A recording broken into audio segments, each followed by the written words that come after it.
อัตตาเอ่ยว่าใจแจ้งกมลแม้นใครปลงได้คงสุขล้นชีวิตมีมองมนเกิดมาเป็นคนสมบูรณ์ดับหายเพียงร่างกายไว้ชีวาแต่กุศลผลกรรมทำมายอมแปลงค่ากลายเป็นทุนส่งผลให้ทุกคนเวียนวนไม่สูญสุขและทุกข์เป็นไปตามทุนที่พวกคุณได้ก่อทำมา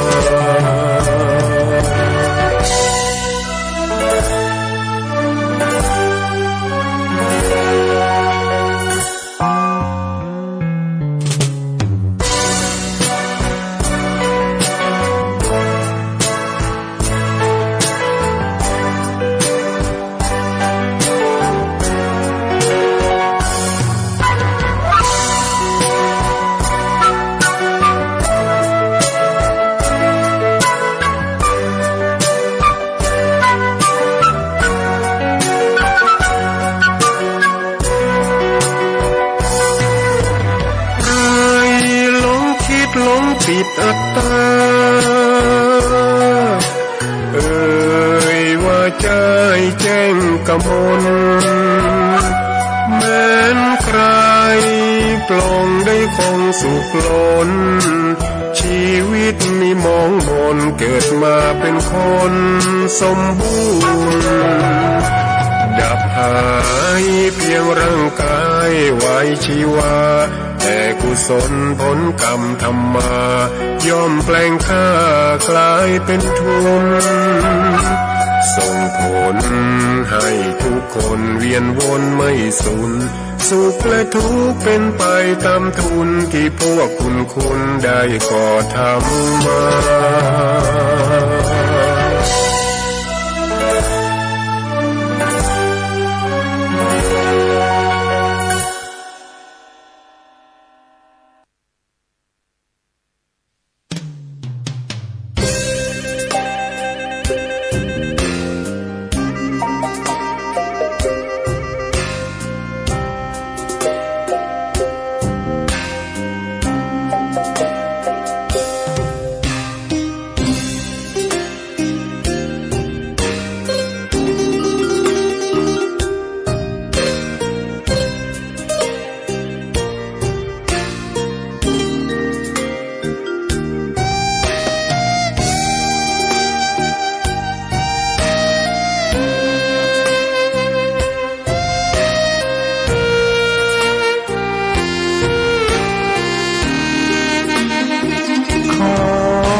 ตำนา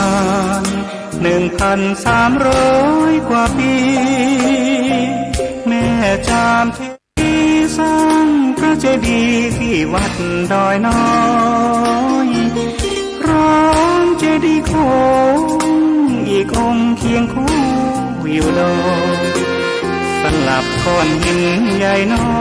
ยร้อยเรียงน่าอัศจรรย์พระธาตุสีทองแงนมองฝูงพึ่งทำรังช่างมีมนต์ขลังพลัง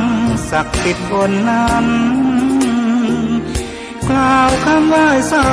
กราบสักการะคนลุกคนชันสัมผัสถึงสายสัมพันธ์คงเป็นลูกหลานเคยร่วมสร้างบุญวัดดอยน้อยอยู่กลางยอดดอยโรยต่ออำเภอดอยเหล่าเขตติดต่อป่าสางลำพูนเดินทางปลอดภัยจากเชียงใหม่หรือสายลำพูนยินดีต้อนรับนักบุญมาร่วมสร้างทานบารมีตี3 ตี 4เปิดสถานีฟังตุลุงยองนักเทศเสียงทองชื่อเสียงดังก้องทั่วฟ้าธานีต ตัวจริงเสียงจริงวัดดอยน้อยแม่ตามเทวีต้อนรับญาติโยมที่มีจิตศรัทธามาร่วมสร้างบุญ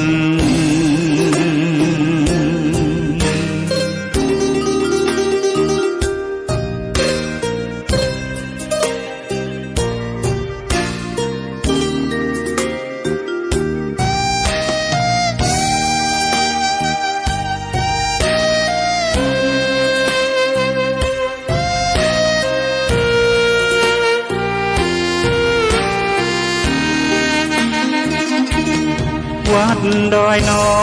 ยอยู่กลางยอดดอยโรยต่ออำเภอดอยเหล่าเขตติดต่อป่าสางลำพูนเดินทางปลอดภัยจากเชียงใหม่หรือสายลำพูนยินดีต้อนรับนักบุญมาร่วมสร้างทานบารมีตีสามตีสี่เปิดสถานีฟังตุลุงยองนักเทศเสียงทองชื่อเสียงดังก้องทั่วฟ้าธานีตัวจริงเสียงจริงวัดดอยน้อยแม่ตามเทวีต้อนรับญาติโยมที่มีจิตศรัทธามาร่วมสร้างบุญ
วันนี้รุ่งพรุ่งนี้ร่วงดวงไม่แน่วันนี้แย่พรุ่งนี้ยังกลับดังได้วันนี้ดังพรุ่งนี้ดับกลับเปลี่ยนไปโปรดจำไว้ทุกชีวิตอนิจจัง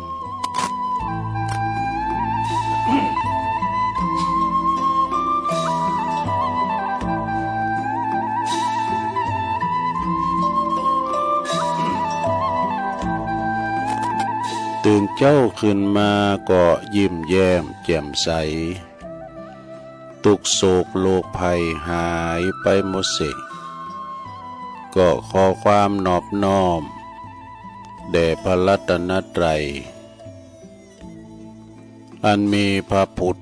พระธรรมพระสงฆ์เป็นสรณะที่พึ่งกับแนบไตรไวสาถวายความเคารพมายังครูบาอาจารย์พระมหาเถรานุเถระท่านเจ้าคณะพระสังฆาธิการพระภิกษุสามเณรเจ้าจุโตนจุองค์กุวัดวาอารามพร้อมตึงสำนักที่พักสงฆ์ตัวยเจริญปอนเจริญปอนเจริญชัยเจริญสุขมายังบรรดาปออกแม่ออกศรัทธาตันสาธุชนนักศีลนักบุญ หมู่เฮาเจ้าขาดทั้งหลายเนาะบ่ว่าจะเป็นปอหลงแม่หลงปอลุงแม่ป่าตั้งปีป่าหน้าเอาอาศรัทธาตินจองห้องวัดเฒ่าแก่หนุ่มกำใจยิงต่างหลาย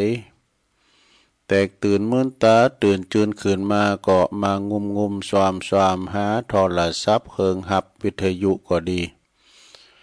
ก็มาเปิดฟังรายการเนาะรายการนี้เปิ้นตั้งชื่อหือว่ารายการ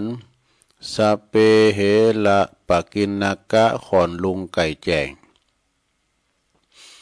รายการเสียงธรรมแสงทองรายการเสียงธรรมแสงทองนี่ก็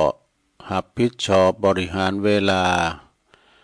ดำเนินรายการโดยตนตัวแห่งอาตมาภาพเก่ากับผมตุลุงนันชัยวัฒนาคเสโนแห่งวัดพระธาตุดอยน้อยตำบลดอยหล่ออำเภอดอยหล่อจังหวัดเชียงใหม่มาปบมาปะกันในยามค่ำคืน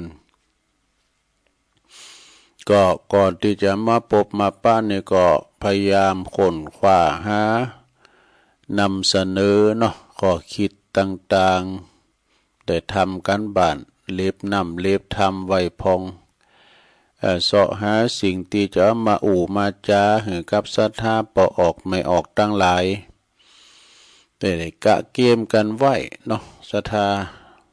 ถ้าว่าอยู่ในรายการเป็นเหมือนกับอยู่ในสนามรบนะมันมีอาวุธมีกำกำจามันก็จะตกมาตายเนาะนะเอาต้องกะต้องเกมไว้นะเอาธรรมมาพองนำเสนอเอาแล้วคติธรรมที่มาในอินเทอร์เน็ตพงกาเนาะเพราะว่าเวลา2 ชั่วโมงเนี่ยบัดใจหน่อยๆนะต้องสรรหาหากำก็มาฟังครูบาอาจารย์บางตนบางองค์นี่มันได้พักเลยนะมีพักเบรกเลยโหลดเดียวจบ2 ชั่วโมงอีกก็มีนะตัวลุงก็ยังมีโต๊ะจุยอยู่พองไหวจิบน้ำจิบน้องสรรหากำจากันต่อไปอีกนะเนาะก็เอาละตอนนี้ก็ก่อนที่จะไปตังสถานีคืนบุญต่างๆตัวลุงก็จะนำไหวพระกันเด้อเพื่อความเป็นสิริเป็นมังกรเป็นมงคลกับตนกับตัวกับขอบกับครัวลูกหลานตันเต่าอยู่ดีมีสุขนะการสวดมนต์นี่ก็ขจัดปัดเป่าโพยภัยเสน่ห์จังไรทั้งหลายมาลายหายสิ้นไปนี้ไกลแสนโยชน์แสนว่านำปาสิ่งที่ปินมังกรปินมงคลเข้าบันขอจองคุมโหฮอเฮิรนเฮาอยู่ดีมีสุขเน้อพร้อมแล้วก็กราบ1 กราบ2 กราบ3อิมินาสกาเลนะพุทธังอภิปูชยามะอิมินาสกาเลนะธัมมังอภิปูชยามะอิมินาสกาเลนะสังฆังอภิปูชยามะอะระหังสัมมาสัมพุทโธภควาพุทธังภควันตังอภิวาเทมิสวากขาโตภควตาธัมโมธัมมังนามัสสามิสุปฏิปันโนภควโตสาวกสังโฆสังฆังนะมามิ นะโมตัสสะภะคะวะโตอะระหะโตสัมมาสัมพุทธัสสะ นะโมตัสสะภะคะวะโต อะระหะโตสัมมาสัมพุทธัสสะนะโมตัสสะภะคะวะโตอะระหะโตสัมมาสัมพุทธัสสะอิติปิโสภะคะวะอะระหังสัมมาสัมพุทโธวิจาจารณะสัมปันโนสุขโตโลกวิโตอนุตตโลปุริสตัมมาสาลาติสัทธาเทวมนุสสานังพุทโธภะคะวะติสวากขาโตภะคะวะตาธัมโมสันติติโกอากาลิโกเอหิปัสสิโกโอปันนายิโกปัจจตังเวทิตาโปวินโยเหติสุปฏิปันโนภะคะวะโตสาวกสังโฆอุจจุปฏิปันโนภะคะวะโตสาวกสังโฆญายะปฏิปันโนภะคะวะโตสาวกสังโฆสามิจิปฏิปันโนภะคะวะโตสาวกสังโฆยติตังจัตตาลิปุริสยุคาเนอัฏฐปุริสปุคลาเอสะภะคะวะโตสาวกสังโฆอะหุนายโยปะหุนายโยตักขินายโยอัญจลิกาลันนิโยอนุตตลังปุญญเขตังโลกัสสติจายันโตโพธิยามุเลสกายานังนันทิวัตโนเอวังตวังวิจัยโย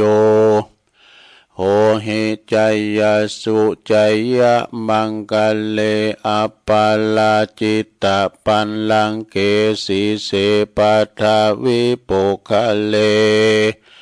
อภิเสเกสัพพพุทธานังอากัปปัตโตปะโมทัตติสุนักกตังสุมังกลังสุปาปาตังสุโหติตังสุขาโนสุโมโหโตจะสุยิทังพลัมมาจาลิสุปะทะกินังกายกัมมังวาจากัมมังปะทะกินังปะทะกินังมโนกัมมังปณิทิเตปะทะกินาปะทะกินานิกาตัวนะละพันตัตเถปะทะกิเน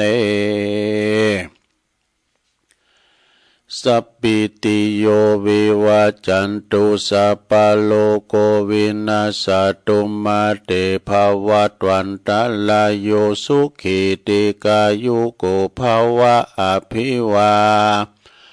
ทนาสีลิสานิจังวุตตาปัจจายโนจัตตาโลธัมมาวัฏันติอายุวันโนสุขังปะลัง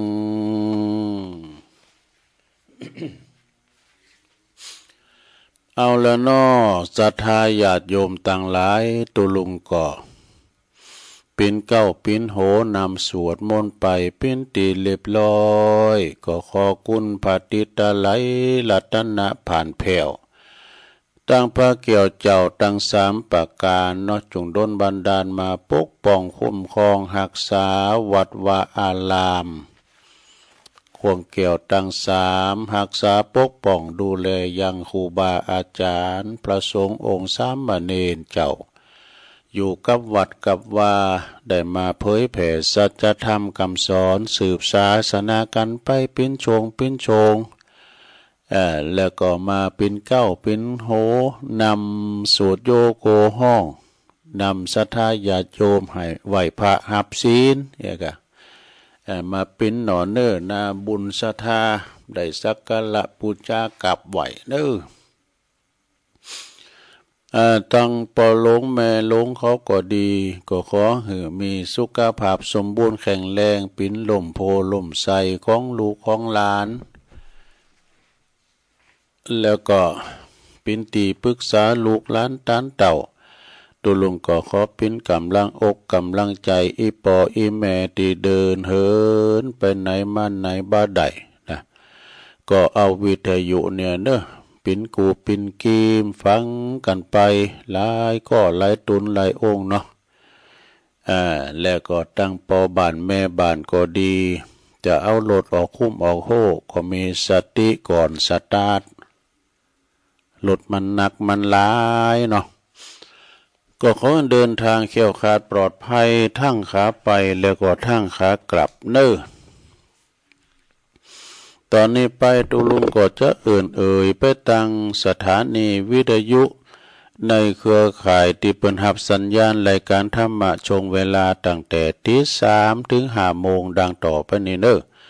ขอขอบคุณสถานีวิทยุคลื่นพระพุทธศาสนาการศึกษาและวัฒนธรรมของวัดฝายหินตำบลสุเตปอำเภอเมืองเชียงใหม่ FM 104.50 เมกะเฮิรตซ์เนอในเมตตาบารมีธรรมอาจารย์พระครูสมุวิสุวัฒน์วรกิจโจก็ลิงสัญญาณไปขอบคุณสถานีวิทยุคณะสงฆ์อำเภอฝางตั้งอยู่ที่วัดพระพุทธบาทอุดมนำบ่อเศร้าวาสำนักวิปัสสนาเนอ FM 100.25 เมกะเฮิรตซ์โดยเมตตาบารมีธรรมหลวงพ่อพระครูมงคลวิสิทธิ์หลวงพ่อใหญ่เจ้าคณะอำเภอฝางเนอะแล้วก็ขอบคุณสถานีวิทยุแดนดินถิ่นล้านนาตั้งอยู่ที่บ้านโฮงโงตำบลนำบ่อหลงสันปัดตองเนอะ FM 103.50 เมกะเฮิรตซ์โดยพี่อ้ายลุจิสมบัติเงาคำนะขอบคุณสถานีวิทยุคลื่นธรรมะของชุมชนวัดห้วยตองซักตำบลขวงเปาอำเภอจอมตอง FM 98.75 เมกะเฮิรตซ์โดยเมตตาบารมีธรรมอาจารย์ท่านพระครูวาปีวรมานิตเด้อขอบคุณสถานีวิทยุมนต์เสียงธรรมอำเภอแม่แจ่มเด้อวัดบุพาราม FM 106.25 เมกะเฮิรตซ์โดยเมตตาบารมีธรรมหลวงพ่อพระครูมงคลวิสิทธิ์หลวงพ่อใหญ่เจ้าคณะอำเภอแม่แจ่มขอบคุณท่านปลัดอุทัยถึง2อุทัยโดยขอบคุณสถานีวิทยุเน็กเนลเรดิโอFM 96.75 เมกะเฮิรตซ์ตั้งอยู่ที่บ้านจงตำบลทุ่งขวาวห้างหุ้นส่วนจำกัดอนุสรณ์เรดิโออำเภอเมืองปานจังหวัดลำปางขอบคุณสถานีวิทยุชุมชนคนเหนือเขื่อนตั้งอยู่ที่บ้านดงดำอำเภอฮอดจังหวัดเชียงใหม่ FM 90.75 เมกะเฮิรตซ์ขอบคุณสถานีวิทยุเพื่อการศึกษาและพัฒนาอาชีพเรดิโอเน็ตเวิร์ก FM 103.00 เมกะเฮิรตซ์อำเภอเมืองจังหวัดลำปางขอบคุณสถานีวิทยุเรดิโอเน็ตเวิร์ก FM 99.50 เมกะเฮิรตซ์วิทยาลัยเทคโนโลยีเพื่อการจัดการกฟผแม่เมาะลำปางขอบคุณสถานีวิทยุวิทยาลัยสงฆ์นครลำปางวัดบุญญาวาสวิหาร FM 106.50 เมกะเฮิรตซ์โดยท่านดร.จิรศักดิ์ปันลำผู้อำนวยการสถานีของเฮาขอบคุณอาจารย์DJM ลิงสัญญาณไปพี่น้องตังเขลังนครลำปางก็ฟังกันหลวงหลายเนาะสีคำเรดิโอพี่น้องบ้านไกลจากนาเหลืองนอกอำเภอเวียงสาจังหวัดน่านเนอะ FM 92.50 เมกะเฮิรตซ์เนอะอันนี้ก็เป็นรายจื่อรายนามของเจ้าของสถานีนะที่เปิ้นมีน้ำจิตน้ำใจงดงามนำเอารายการครูบาอาจารย์เอาไปออกสถานีของตันแล้วก็แผ่พายกระจายเสียงไปหือตั้งศรัทธาตั้งบ้านตั้งจองได้ฟังคุณเฒ่าคุณแก่ได้ฟังแล้วก็จุ่มอกจุ่มใจเหมือนกับสืบชะตาหือตัวเองไป ก็ฟังกันไปเนาะศรัทธาต้องขอขอบคุณตังเจ้าหน้าที่ดีเจผู้ควบคุมเสียงติเปินดิ่งก็กล้องสัญญาณไปตุลุงก็เอาเสียงเนี่ยเสริมสัญญาณปฏิวัติปากตั้งเจริญวัดปากตั้งเจริญในพินโหจ่ายก็แผ่ผายกระจายเสียงไปแต่ละสถานีกันต่อไปเนาะก็มาปะกันวันนี้วันนี้เป็นวันดีเนอะวันเมงก็สดใสวันไตก็มดปอดเนอะปินยอดมหาทานังสิ้นใหญ่สิ้นโลงวันพระใหญ่วันนี้เดือนยีปิงเนอะเดือนยีปิงก็ตรงกับวันศุกร์นะศุกร์เอาเราเสาร์เอาหน่วยวันศุกร์ที่15เนอะเดือนพฤศจิกายน2567มานี่ซึ่งวันนี้ก็เฮาก็จะได้ไปวัดไปวาใส่เข้าบาตรก้าเนี่ยตานขันเข่าขันน้ำปจิทูปจิเตียนปจิตามปฏิสีสายกันซึ่งเป็นวันเดินยีปิงนะบางพองก็ลุกมาแล้วตื่นมาแล้วกำลังจะทะโลศีลทะต้มแรงว่าเนาะก่อไฟใส่เตาห้างโลนะอาจจะหนึ่งเข่าเป่าไฟทำสำหรับกับเข่าหุงหาอาหารเกมเกมโตจะไปวัดไปวากันเนาะแปลงจิตใจจุ่มยินใจยิ้มแย้มแจ่มใสปราศจากมลมนทินต่างๆตั้งอกตั้งใจไปวัดไปวากันนี่นะเดินยีปิงนี่ก็วันนี้ตุลุงได้น้อมนำเอาพระธรรมเทศนาปืนเมืองเหนือเขาเลิงหยังอานิสงส์ปฏิทนี่การตามปฏิสีสายมีอานิสงส์เป็นอย่างใดวันนี้ก็น้อมนำมาละก็ไปสอบไปค้นหากว่าจะได้มานะของอย่างก็ตามในเวลาเขาจะเอาไว้นะมาดึงค้นหาอยากที่ห้อมเอาในบทตู้ก็เดียวก็หันน่ะก็เวลาเขาต้องการปะเนี่ยสอบมาหลายวันน่ะเนาะก็ได้มาแล้วเนาะ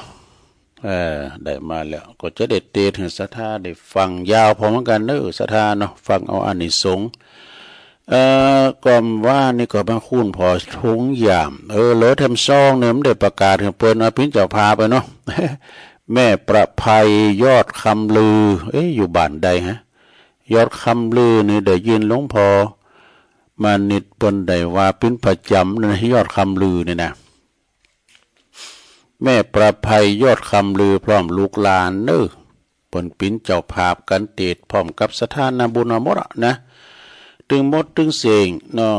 ฟังกันไปเนอะศรัทธาญาติโยมมรดกธรรมเรื่องอานิสงส์ปฏิทนี่ปฏิบเนี่ยกับพังปฏิทเนี่ยนะศรัทธาญาติโยมวันนั้นไป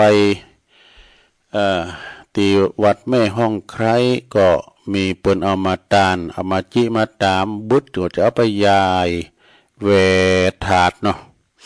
เอามาจิมาคำยำคืนบุตรนะวันนี้ก็แรงบุตรก่อนเอาละเนาะไปอู่นักด้วยจะเตดก็เตดมันยาวเหมือนกันนะสาธาถ้าฟังเด้อฟังไปก็รับไปก็ว่ากันนะมันก็บ่ป้อมมวลสักตัวใดเสียงตัวลุงนี่ พระอาจารย์นานอ้ายมาลาธนาธรรมกรรมแพะโป่งนิปานังเยนากะลังลัมมังเยนากาสยังปันดิโตตังโนมากังอุติสิตุงธรรมะมุตตะมังปัจจังอาลาธนังกะโลมาฟังธรรมไปเกิดเนื้อลงเนื้อจะกอยว่าไปมันยาวเหมือนกันนะยาวเหมือนกันนะโมตัสสะภะคะวะโตอะระหะโตสัมมาสัมพุทธัสสะอัตถะโคภังกวาสัมมาติวากาตังสัพพัญญูตัญญาโนโห ตวาโลกานิหิตวาโลกังสเตวะกังปวัลลังสัมมนาวังปะทาเปสิอัฏฐาในกาละเมื่อนานละพังกาวาอันว่าพระพุทธเจ้าแห่งเราก็ได้ถึงยังสัพพัญญูตัญญาณ เป็นครูเลี้ยวเพื่อว่าจักอนุหากาหะแก่คนและสัตว์โลกยิ่งใจต่างหลายกับต่างเทวโลกพระพุทธเจ้าก็อยู่ในเมืองสาวัตถีเสียง7 ปีพระก็สาพระก็จะกะทำยามากาปาฏิหาริย์เทพเก่าไม้ม่วงอัญญมีที่จิมไกประตูเวียงสาวัตถีก็มาเบ่งออกอย่างละซ้ำมี6 ประการดูลุ่งเรืองงามสะอาดด้วยเตจาอำนาจแห่งพระพุทธเจ้าก็ว่าพระก็แผ่ตาไปทะลับถึงอากาศกลางหาวตัวหมื่นโลกจักรวาลตั้งมวลตลับต่อเต้าถึงพรหมโลกก็มีเมื่อนั้นและนาส่วนอันว่าเทวดาตั้งหลายและคนตั้งหลายก็รู้ฤทธิ์แห่งพระพุทธเจ้าก็มากาตำมาอันมากาตำยามากาปาฏิหาริย์ดังอันเขาก็ปากันสักการะบูชาไว้อนบขบยำยังพระพุทธเจ้าเลี้ยวก็ปากันมานั่งฟังธรรมเทศนาแห่งพระพุทธเจ้าตั้ง7 กัมปีเมอภิธรรมสังกินีเป็นต้นก็มีและเทวามนุษย์สานางอันว่าคนและเทวดาทั้งหลายลางพ้องก็ได้ถึงโสดาลางพ้องก็ได้ถึงสากิตาการลางพ้องก็ได้ถึงยังอรหันตาตา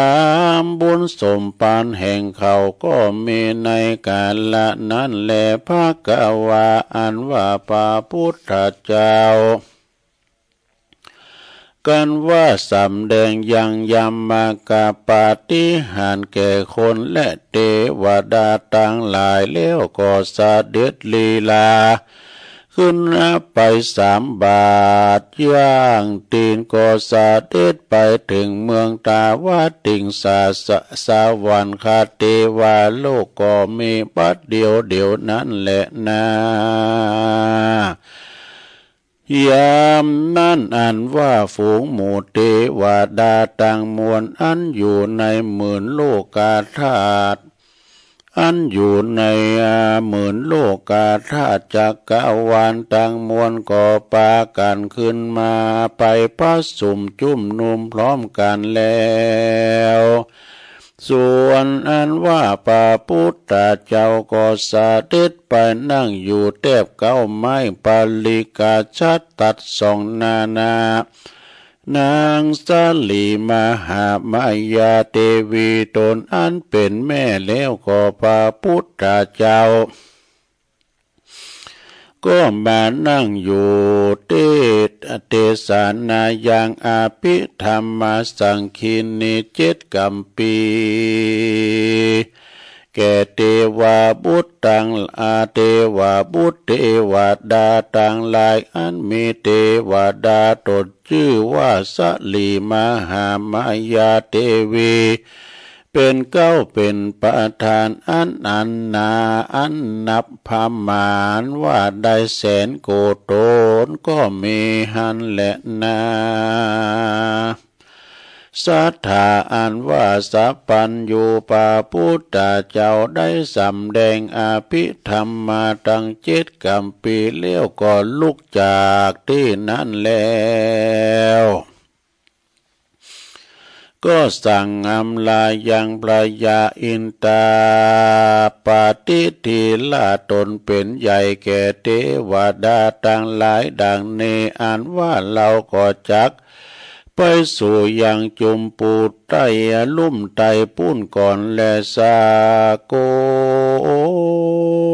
สาธุพันเตติสัมปติชาติอัฏฐในกาลยามนาละส่วนอันว่าพระยาอินตาก็ไว้ว่าพันเตภกวาคาเดพระพุทธเจ้าสาธุดีนักแลว่าอันพระยาอินตาก็บังคับยังวิสุกรรมเทวบุตรว่าดุลา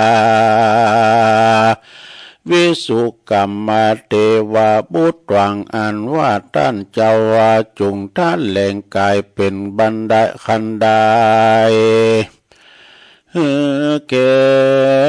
พระพุทธเจ้าตนจักเสด็จไปสู่จุมปูทวีปเมืองมนุษย์เมืองคนปุ้นก่อนเตอว่าอา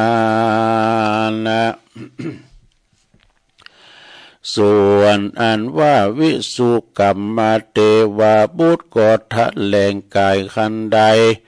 สามอันหัวคันใดทั้งสามนั่นก็กาย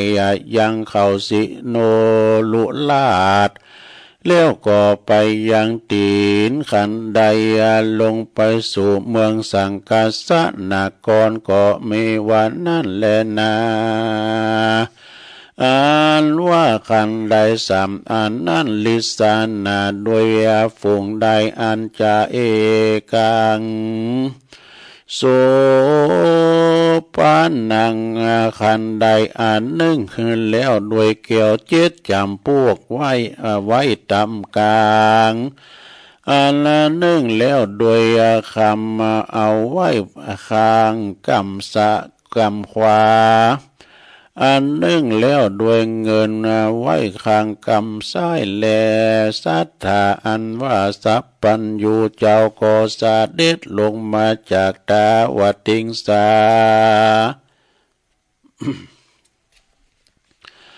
สวรรค์เทวาโลกโดยคันใดเกี่ยวเจ็ดจำพวกนาวันนั้นแลอันว่าหมู่พราหมณ์ทั้งหลาย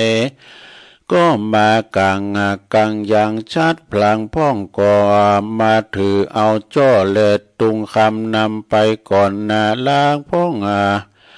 แลสองท่านหลับข้างต่างแห่งพระพุทธเจ้าแลส่วนเทวดาทั้งหลายล้างพ้องก่อมาตบมือล้างพ้องก่อมาดีดปินคำไปก่อนนาส่วนว่าพระยาอินตาเจ้าฟ้าพร้อมกับตังนานหมัวเทวกัญญาตังหลายก็ลงไปเป็นปบาลีวานล้างพ้องก่อมาถือเอายังบาทล้างพ้องก่อเป่าห้อยสังทรงเสพปูจาพระพุทธเจ้าปากันลงมาโดยเครื่องปูจาพระพุทธเจ้าโดยสิ่งมีต้นว่าเขาตอกดอกไม้ลำเตียนตั้งหลายก็ลงโดยคันไดเงินก็มีแลอันแล้วว่ากุมพันกันทปะยักต่างหลายมีเขียวอันแดงนุ่งผ้าอันเหลืองเขาก็มาถือเอาอย่างงานพระพุทธเจ้าก็เสด็จยืนอยู่ในระแวกหนต่างยามนั้นพระอาทิตย์พระจันทร์ก็มาไว้ปูจาพระพุทธเจ้าพระพุทธเจ้าก็เสด็จลงเมื่อสู่เมืองสังกัสสนากรแล้วเขาก็เอากันมาตอนรับไว้อนุกบยำพระพุทธเจ้าแล้วก็มาสักการะปูจาโดยเขาตอกดอกไม้แล้วก็ปากันมานั่งเวทฟ้า ล้อมอ้อมเป็นปาลิวานมีพระมานว่า3 โยจานะก็มีแลพระพุทธเจ้าก็อาสาเด็จไปด้วยลำดับหนทางก็ไปลอดไปถึงยังเมืองสาวัตถีส่วนอันว่าพระยาสาลีสุโธฐานะตนป้ออันอยู่เมืองอยู่สาเวยเมืองสาวัตถีได้อาหารพระพุทธเจ้าเสด็จมาถึงเมืองดังอันเลี้ยวพระยาตนป้อก็ไปตอนรับหับเอาแล้วปู่ก็ปูจาด้วยอันเขาลบคบยำก็มีแลตาในกาลเมื่อนานในเมื่อเดือนยี่เพ็งมาถึงดังอันก็ยังมีเทวาบุตรตนหนึ่งชื่อว่าสุริยาเทวาบุตรพร้อมกับด้วยปาลิวานแห่งตนใดปันหนึ่งเป็นทัลลาก็มีจิตใจมักขยาตามปาฏิปูจาพระพุทธเจ้าดังอันเทวาบุตรตนนั่นก็มาเนลามิตนให้เป็นนกตัวหนึ่งแล้วก็มาคีบเอาอย่างปาฏิด้วยตีนทั้งสองแล้วก็คาบปาฏิด้วยจังงอยปากอันงามเป็นด่างแก้วจิลาปิกแล้วก็กัดตำปีกาปีกทั้งสองเป็นด่างแก้วผลิกและแก้วก็บินไปสู่อากาศกลางหาวกับโดยปาลิวานใดปันหนึ่งปันนาบินปาทักษิณเวทพระพุทธเจ้า3 รอบแล้วก็มาแผ่ไปในเมืองสังกาสนกรต่างมวลแล้วก็มาแผ่ไปยังในจุมปูทวีปต่างมวลมีด้วยลาสามีแห่งปาฏินั้นก็มีและมหาจโนอันว่าคนต่างหลายอันมากนาเขาก็ได้หันเป็นอัศจรรย์ยิ่งนักเหตุว่าบอกเคยหันมาแต่ก่อนเขาก็มีใจจมชื่นยินดีสลาบอาบเต็มไปอาบเต็มตนตั้งมวลเขาก็จึงมาไว้สาธามพระพุทธเจ้ายามนั้นพระพุทธเจ้าจึงได้เทศนาธรรมเพื่อให้เป็นดลบันไดเพื่อให้เป็นบันดลใจให้ได้เลื่อมใสศรัทธายินดีแก่คนและเทวดาทั้งหลายพระจึงสำแดงอย่างอานิสงส์อันได้ตามปาฏิว่าดังนิโยจาปิติปะปูจังกัตวาสีสัตยาอาภิลูวาสาตาโหติตาสนิยามโนดังนี้โยปุกกะโลอันว่าปุกกะละยิงใจฝูงใดได้ตามปาฏิปูจาพระพุทธเจ้าและเจติยะไม่สาลีมหาโพธิในกาลเมื่อเดือนยี่เพ็งเป็นต้นปุกกะละผู้ใดได้ปูจายังแก้วเจ้าทั้ง3 ประการดังอันโซปุกกะโลอันว่าปุกกะละผู้นากันว่าเกิดมาภาวะอันใดเตียนย่อมมีรูปสมนมพันวรรณะอันงามเป็นที่ละแก่คนและเทวดาทั้งหลายทุกเมื่อแลปุกกะละผู้ใดได้ตามน้ำมันงาอันใสบริสุทธิ์อามหาเฝ้าและมัลละมนทินบ่อใดดังอันปุกกะละผู้นั้นเตียนย่อมตวนเดียวไปมาในเมืองฟ้าและเมืองคนเตียนย่อมเกิดมาในข้ากูลอันดีบัวละสุด มีเนื้อตนอันเหล่างามประดุจจาดังนางประภาวดีนั่นแลปุกกะละผู้ใดได้ตามน้ำมันไข่งัวไข่ควายดังอันปุกกะละผู้นั้นกันว่าเกิดมาในเมืองคนภาวะจาติใดก็จักใดมาเกิดในเป็นพราหมณ์ผู้ผา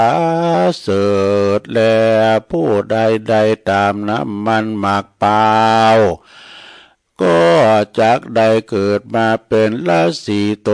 นผาเสดผู้ใดได้ตามน้ำมันแห่งลูกไม้ตั้งหลายต่างๆอันก็จักได้เป็นพญาในปาเทศลาตั้งมวลจันแลปุกกะละผู้ใดยิงใจตั้งหลายฝูงได้ได้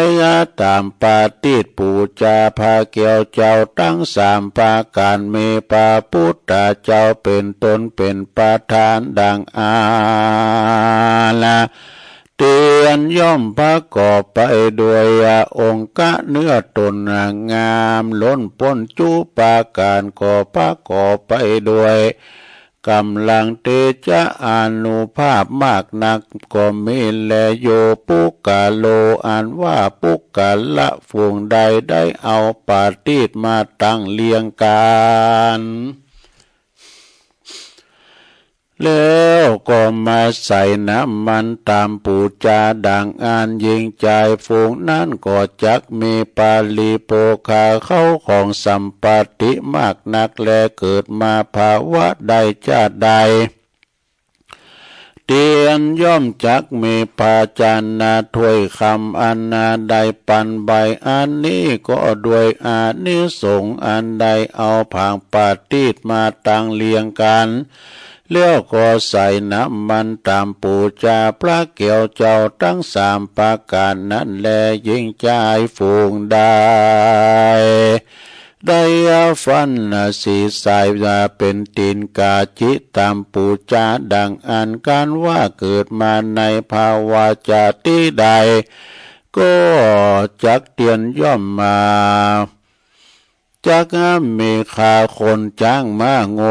งัวควายจ้างมามากนักกันว่าเกิดมาในชาติใดก็จักบอดตกถอยจ้าแก่คนและเทวดาตั้งหลายสาขาบจะแลปุกกะละผู้ใดได้ตามปาติดเป็นเปี่ยวลุ่งเรืองส่องแจงไปตัวติสะตังมวลดังอันปุกกะละผู้นั้นก็จักมีเตจาอานุภาพมากนักจักใดประกอบไปโดยลัสสมีลังสีพับไปตั้งมวลเตียนย่อมเป็นที่ฮักแก่คนและเทวดาตั้งหลายทุกเมื่อแลยิ่งใจฝูงได้แป่งโคมแป่งกลมมาไปตามปูจาปาพุทธเจ้าเป็นตนปุกกะละผู้นั้นเตียนย่อมมีห้องต้องที่นอนอันผาเสดและปั้มเป่งเต็มไปด้วยหมู่นางฟ้าตั้งมวลมากนักแลปุกกะละผู้ใดได้ฟันเชือกได้ฟันเชือกโคมไฟจักขึ้นไปตามปูจาเกี่ยวเจ้าทั้งสามว่าอันกันว่าจุติจากเมืองคนก่อเตียนย่อมใดมาเกิดเมืองฟ้ามีปราสาทอันนาเลี้ยวด้วยเกี่ยวคันใดภาสาทตั้งมวลก็โดยอานิสงส์แห่งตนอันใดแปลงโคมไฟตามปูจานั่นแลโยปุกกะโลอันว่าปุกกะละผู้ใดได้แปลงเสาโคมไฟดังอันก็อันว่าปุกกะละผู้นั้นก็จักเบพยาปัญญาพยาปัญญาหลวกเซลคมมีเตจะอานุภาพมากนักเสมอดังพยาจักรวาติตนภาพจมปูทวีปทั้งสี่ เมตตาวีบน้อยใดส่องปันตุยก็เมแลปุกกะละจริงใจได้ตามปาติดปูจาปาพุทธเจ้าดวงหนึ่งสองดวงสามดวงสี่ดวงห้าดวงด้วยอานาศรัทธาแห่งตนอันแสวงหาใดก็ดียิ่งใจผู้นั้นก็จักเป็นที่หักโหมแก่คนและเทวดาตั้งหลายทุกเมื่ออันนี้ก็มาเป็นภาละอานิสงส์แห่งปุกกาลาผู้ใดตามปฏิจปูจาพระแก้วเจ้าทั้งสามประการนั้นแลเตียนย่อมตวนเตียวไปมาในวัฏสงสารในเมืองคนเมืองฟ้าก็อาจักประกอบไปด้วยรูปสมนมพันอันงามมีหูตากบแจงใสเป่งแจงดังน้ำมันงาอันหามาละมนตินบ่อใดแม่นว่าวในจันฟ้าก็จักได้เกิดเป็นเทวบุตรเทวดาประกอบไปโดยตาทิพทุกเมื่อนั้นแลอันนี้ก็โดยภาละอานิสงส์อันได้ตามปาฏิจปูจาพระแก้วเจ้าทั้งสามประการก็มีแลปุกกาละยิ่งใจผู้ใดมีตนว่าเป็นพ่อก็ดีเป็นแม่ก็ดีญาติกาพี่น้องก็ดีได้ตามปฏิทินกาปูจายังพระพุทธเจ้าพระธรรมเจ้าและพระสังฆเจ้าดังอันแม้นว่าจักภาตนาเป็นพ่อพระเจ้าเป็นแม่พระเจ้าและอรหันตาปัจเจกโพธิญาณและอากัลสาวกะเจ้าทั้งหลายฝูงนั่นก็หากจักได้เถิงยังเหตุภาละอันได้ตามปาฏิทินกาปูจานั่นแลปุกกาละผู้ใดได้ตะได้และได้ตามปาฏิทินไว้เหนือจอมดอยในธรรมในดอยและหินผาเนื้อเป็นก็ว่าคือว่าแต่งดอกไม้ปูจาก็ดีก็จักได้พ้นเสียจากยังทุกข์ในสงสารการว่าเกิดมาก็จักมีรูปสมนมพันวันนะอันงามมีหูตาก็แจ้งใสอันนี้ก็จักได้ก็ด้วยอานิสงส์ภาละบุญอันตนได้ตามปาฏิจปูจาพระพุทธเจ้าก็มีแลปุกกาละผู้ใดจิบอกไฟดอกบอกไฟเตียนปูจาพระเกี่ยวเจ้าทั้งสามภาคการดังอันปุกกาละผู้นั้นก็จักมีเตจาอานุภาพฤทธิ์แก่กล้าอันจักข่มแปรยังศัตรูตั้งมวลก็จักมีลูกกายอันงามมากนักก็บ่อยาจะและนาอันว่าพระพุทธเจ้าอันว่าพระพุทธเจ้าตนชื่อมังกละอันเตสนาอันนี้ส่งอันใดตามปาฏิจปูจาเจติยะไม่สาลีมหาโพธิในกาลเมื่อก่อนวันนั้นก็ได้ถึงยังสัพพัญญูตนหนึ่งแล้วแล้วก็โดยอานิสงส์สันตามปาลาแห่งบุญแห่งตนอันใดตามปาฏิจปูจาเจติยาธาตุในกาลเมื่อนั้นก็มีโดยประการดังเทศนามานี้แหละนาเตสันนาวสันเนปะหุโสตาปฏิภัลลตินในเมื่อเลี้ยวธรรมเทศนาแห่งพระพุทธเจ้า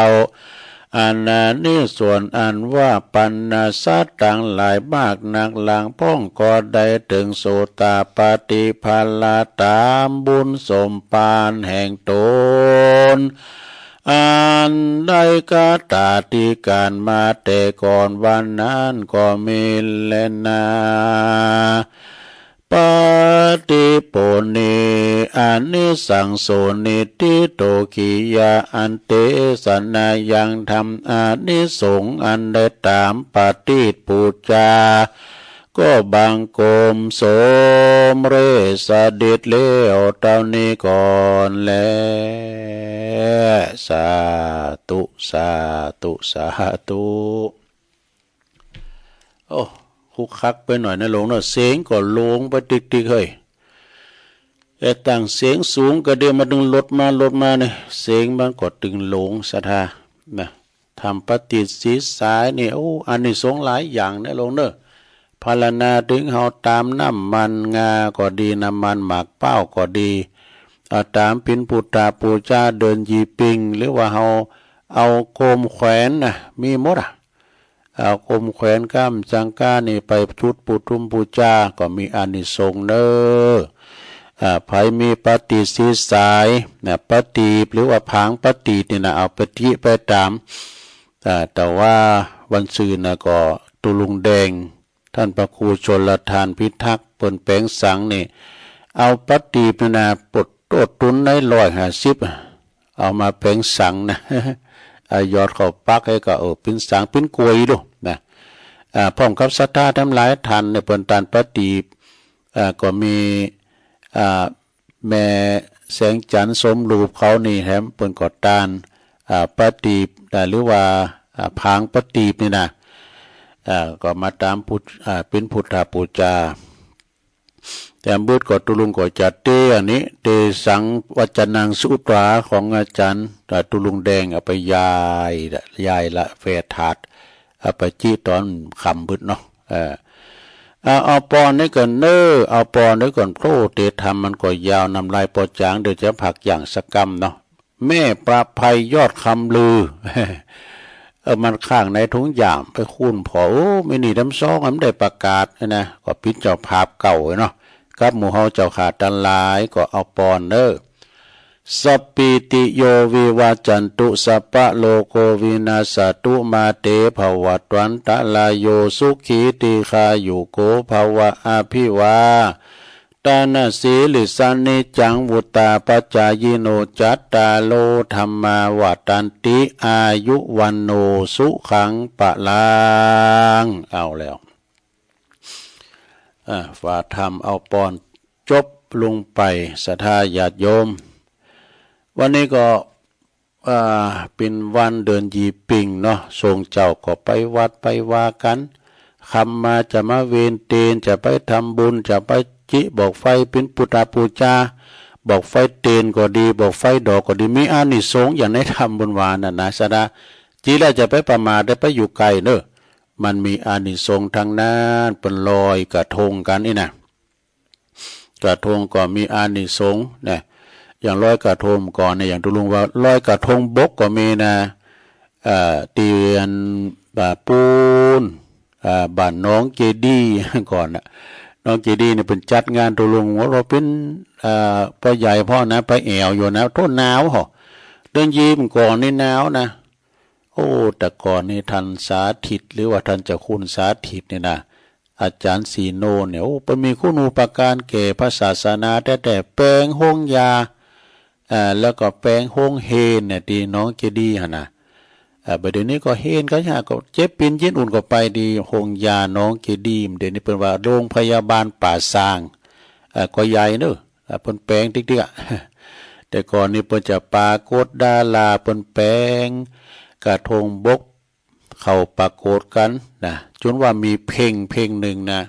ที่ดังแต่ก่อนโอ้คุณห้องนะถ้า70ปลายแล้วก็ให้เนาะห้องเพลงสัญญาลักษณ์ที่หนองเจดีนี่นะเปิ้นจื่อว่าหยังก็ขวัญใจมิตรประชาอีกอะเปิ้นก็เป็นนักร้องกระเดียวตุลุงจะได้เปิดเนาะ เปิดอันเพลงบักเก่าไอ้กำเปิดเพลงบักเก่าสัญญาลักษณ์ที่น้องเจดีลองฟังเด้อเดี๋ยวนี้เปิ่นมาคัดเก่าสำนวนใหม่ของน้องตู่ดารุณีเปิ่นก็ห้องมาแฮมกำนี่เนาะเดี๋ยวเอาตุนตำรับกันเนาะขวัญใจมิตรประชานะตรุงย่างจิบน้ำกันเดียวเนอเจริญก่อน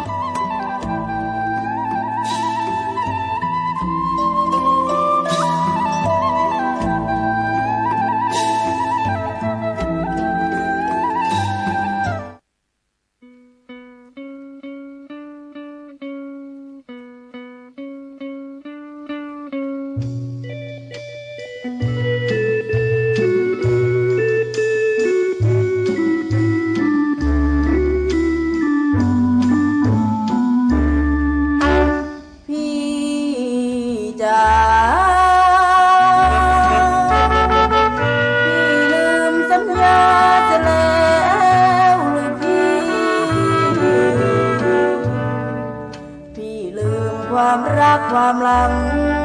ที่งานบ้านน้องเจดีงานทุกปีพี่เที่ยว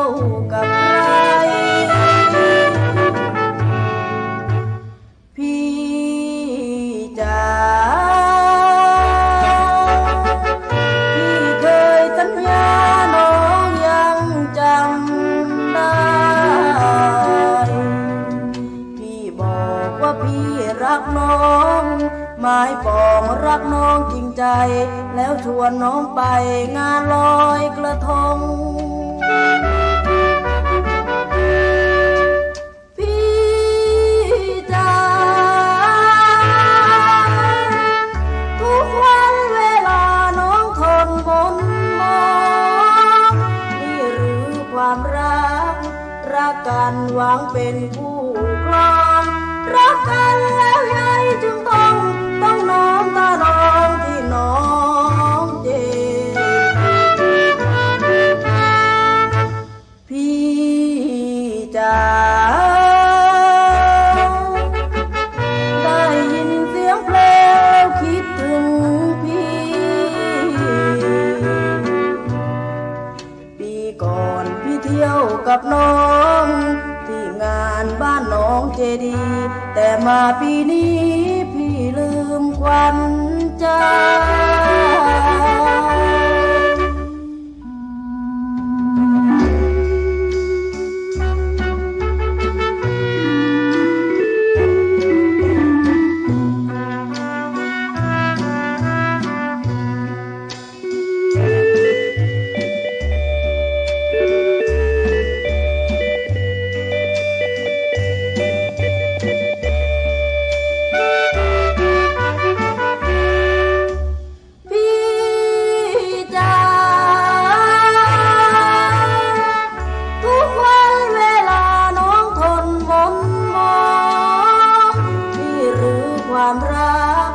รักกันหวังเป็นผู้ครองรักกันแล้วยายจึงต้องน้ำตาน้องที่น้องเจพี่จ๋าได้ยินเสียงเพลงแล้วคิดถึงพี่ปีก่อนพี่เที่ยวกับน้องที่งานบ้านน้องเจดีแต่มาปีนี้พี่ลืมขวัญใจ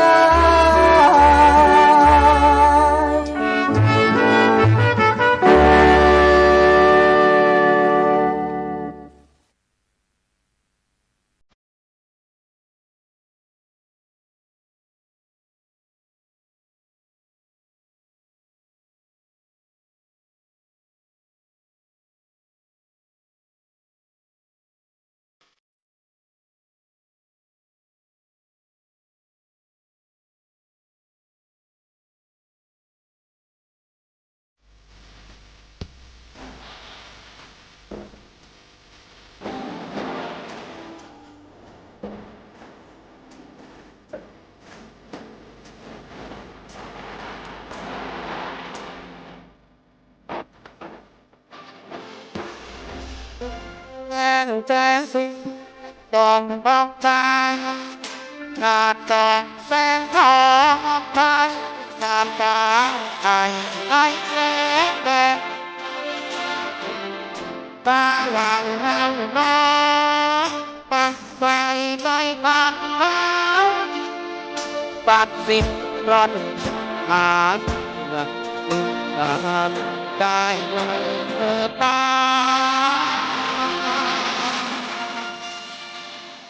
ดาวป่าปันดาวิธีขัดแย้งกับการบ้านกินข้าวจะติดแบบกันมาเงิ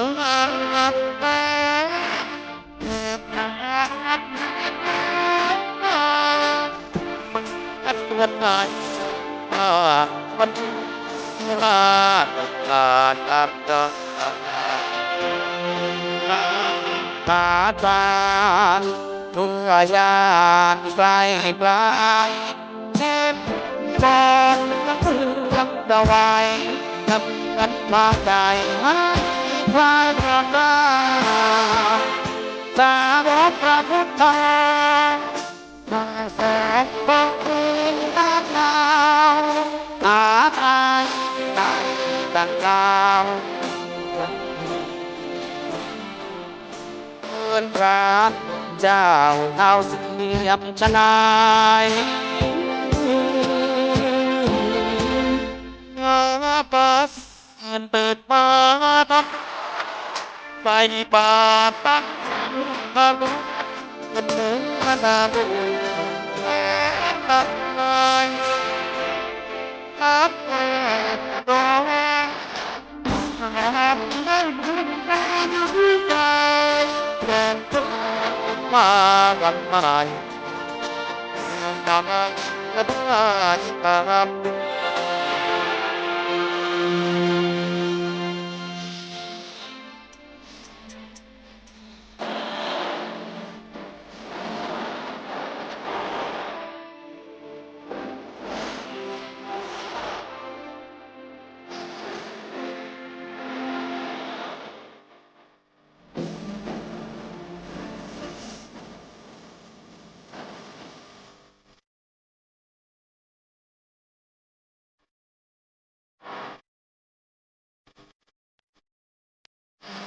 อาจา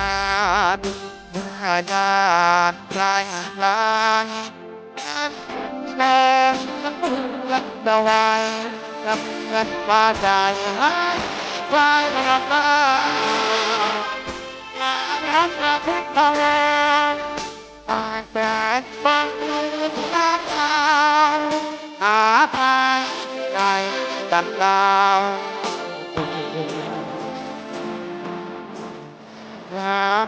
ดาวเท่า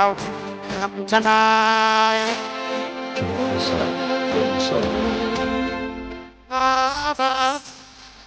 ป่า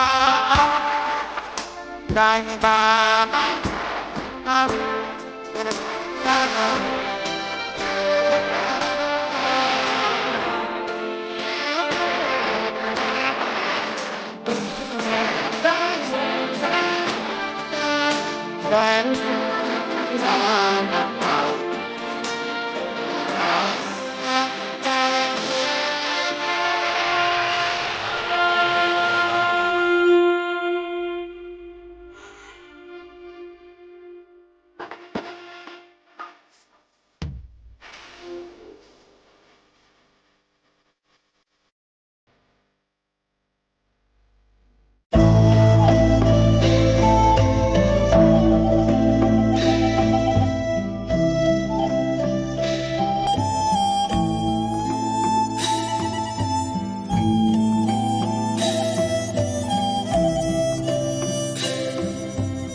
เอาแล้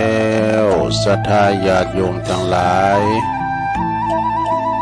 ตุลุงก็พักเบรกเนาะยกใหญ่ค่ายตีเตียวไปเตียวมายืดเส้นยืดสายให้หน่อยหนึ่งก่อนพอนางมึนปิ้นชั่วโมง ก็ไปทำธุระโสนโตเสียจากหันแล้วก็มานั่งดื่มน้ำลงคอมาอู่กันต่อในชั่วโมงที่สองเนอะขณะนี้ท่านทั้งหลายก็กำลังฟังรายการสัพเพเหระปะกินนากะขอนลุงไก่แจ้งรายการเสียงธรรมแสงทองนะซึ่งก็ดำเนินรายการโดยตุลุงยองก็ได้มานางอู่นางจาเนาะก็ปออกศรัทธากันวันนี้เป็นวันพระวันศีลเนอะศีลใหญ่ศีลหลงตื่นกันมาแล้วก้าเดี๋ยวนี้เนาะ4 โมงปลายแล้วเนี่ย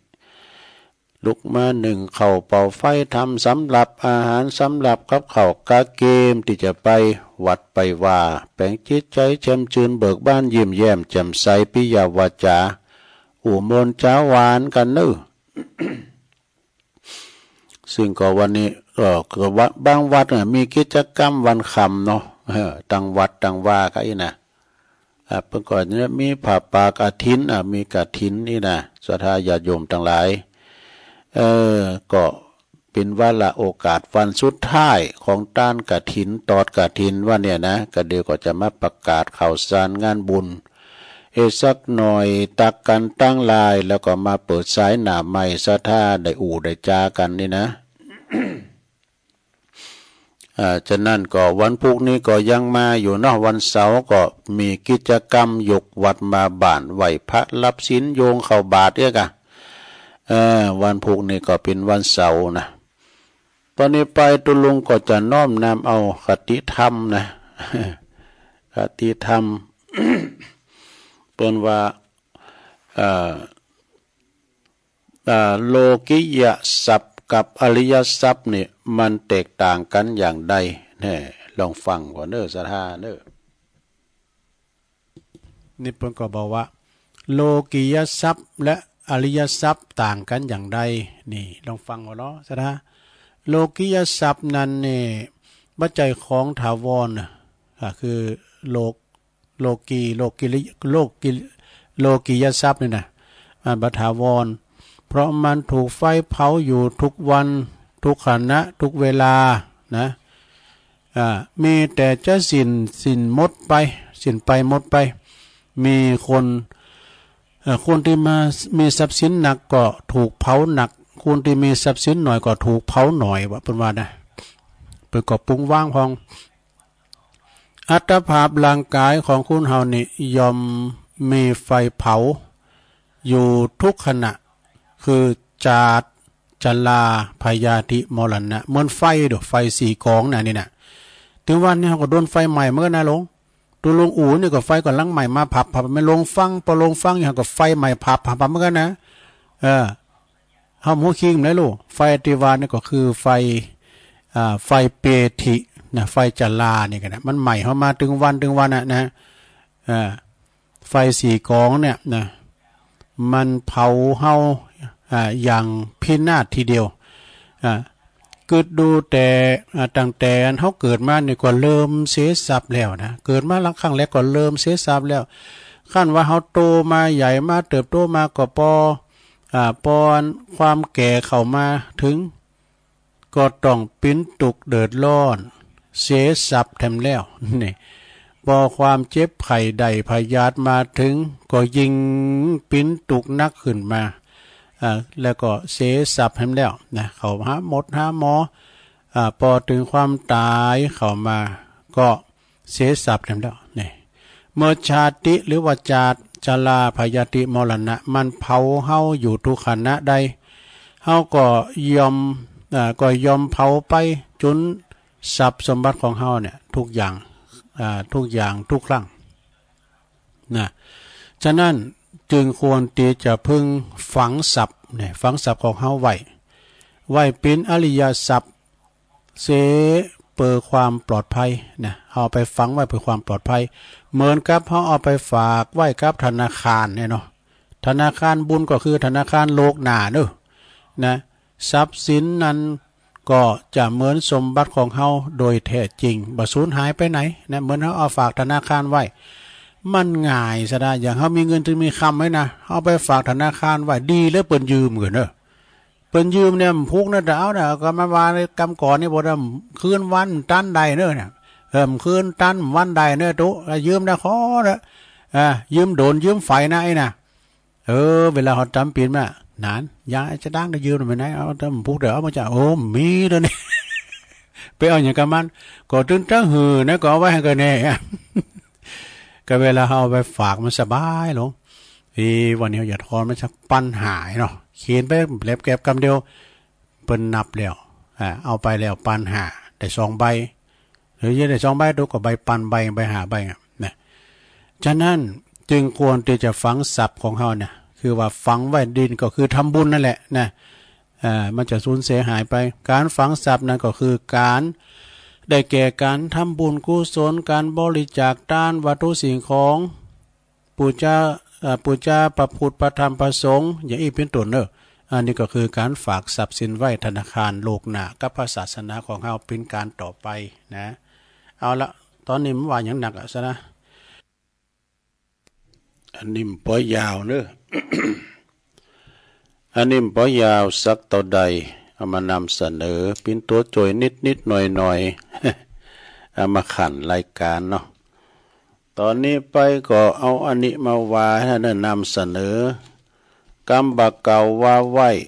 มันกินอกกินใจของปอครูอำนวยกับลำพัดนะของปอครูอำนวยกับลำพัดนี่เปิ้นบอกว่าคุณเฮาใหญ่แล้วบ่ต้องไผสอนจิงหิดแมงจรไผสอนมันติด อันนี้ตุลุงทองปุจังหวาเนาะคุณเฮาใหญ่แล้วนี่นะต้องไผมาสอนจิหิดมันแมงจรไผสอนมันติดนี่นะว่าคุณเฮาโตแล้วนะคือใหญ่มาแล้วก็บ่ต้องคือคนอื่นมาสั่งมาสอนแล้วดอกดูแต่จิ้งหิดหรือว่าจิ้งหรีดแล้วก็แมงกระจรนี่นะบ่มีไผสอนมันก็กระโดดโลดติ่นนะเพราะว่าเจิดจาดมันมาอย่างนั้นเนาะอย่างแมงจิงโจ้นะมันจะยางเนาะแมงจิงโจ้บ้านเฮาเมืองเฮามีกะเนาะมันมีไปต่างประเทศมันจะโหนโยนนะแล้วมันจะไม่รู้ว่าในถุงตั้งหน้าตองมัน อันนี้ก็คือว่าเฮาใหญ่แล้วบ่ต้องไผสอนก็แต่สอนเนื้อก็หาคุณใหญ่แล้วนี้เนี่ย ตัวย่ำสั่งสอนคอยผ่องก็เขาสอนมาได้เนี่ยเขาจบสูงแล้วเขาก็เนี่ยพอเขาจบปริญญากันเนี่ยตัวจบป.4คนเปิ้นหูแล้วเขาก็เนี่ยก็ตึกให้หันเนาะ แฮมบดหนึ่งแปลว่าคุณขี่ข้านบ่มีของก็แต่กันเนาะขี่ข้านนี่บ่มีข้าวของเงินทองสังคุณจ้องห้องบ่มีเปินนี่คุณบ่ลงบ่เลือนไปต่างใดเปิ้นก็ว่าสลิดว่ะนะเปิ้นจังสลิด เป็นกรรมบักเก่าเราไว้เปิ้นก็หมายความว่าคุณตีขี่ข้านเกียรติข้านมักจะบ่มีเขามีของทรัพย์สิ่งอะไรหยังคุณตีหญิงยะโสโอหังก็ไล่เปิ้นคบหาสมาคมนี่ แล้วก็คนที่ทำโตบัสนิทสนมกับเปิ้นบ้านคนที่ว่าสนิทสนมกับเปิ้นบ้านคือมันบ่มีว่าวาจาเรียกว่าหยังว่ามนุษยสัมพันธ์เนาะเปิ้นอยู่ไกลกันก็อุจาปราศัยกัน แล้วไปทางใดไหนที่ไหนเปิดกดจ้างว่าคุณเกลียดขี้หน้าหรือว่าสลิดนั่นแหละ อันนี้ก็จบไปแถมบทหนึ่งนะสดาญาติโยมแถมบทนี่ก็เน็ตเนอะกันเด้อสดาเนอะแถมบทนี่นะเป็นว่าคุณจะดีกว่าจะดีเมื่อผ่าอ้อมปอกแล้วคนที่มันจะวอกเนี่ยบทเรามาดึงวอกเต่าตายวะนี่เป็นกรรมบักเก่าเนอะครูบาหรือว่าตุลุงทองเปิ้นจังหวาเปิ้นอธิบายไปจัดยาวเลยนะคนจะดีเมื่อพระอ้อมปอกคนจะวอกมันดึงวอกเต่าตายตัววอกมันนี่จอดแอววอก32ตัวมันจอดแอวความหมายเปิ้นก็ว่าคุณจะดีนี่ก็จะดีตั้งแต่ยังเบเบาะอยู่นะเกิดมานี่ยังดีเบเบาะอยู่นะและส่วนคุณที่มันจะโกหก ตอแหลนั้นก็จะเป็นคนตลบตะเลงจนตัวตายเนี่ยเต่าตายแล้วพอคุณที่มันขี้ลิ้นแล้วขี้ลิ้นนะการอู่ยังเราไปกระเดียวก็ลิ้นอันนี้นะอู่มีกำเทเห็นนะเนาะ